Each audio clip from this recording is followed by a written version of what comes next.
কুচবিহার শহরে থাকাকালীন সকালে বিজেপিতে বড় ধরনের ভাঙন এবং বিকেলে আরও বড় ভাঙনের খবর পেয়ে যাবে। গ্রাম পঞ্চায়েত গোটা ধরে চলে আসবে।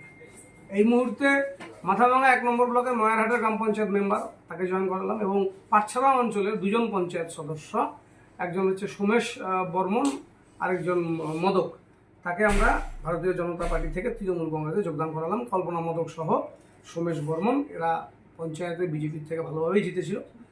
তো তারা উন্নয়নের স্বার্থে মাননীয় মুখ্যমন্ত্রীর সমস্ত সামাজিক সহায়তা প্রকল্পগুলো গ্রামে গঞ্জে ছড়িয়ে দিতে বিজেপি একটা বাধা হয়ে দাঁড়াচ্ছে, তাই তারা বিজেপির এই শৃঙ্খল থেকে মুক্ত হতে তৃণমূল কংগ্রেসে যোগদান করলেন। তাদের হাতে দলীয় পতাকা তুলে দিলেন আমাদের নেতা, দলের মন্ত্রী উদয়ন গুহ।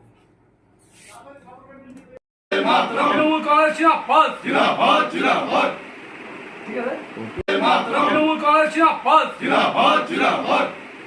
ঠিক আছে।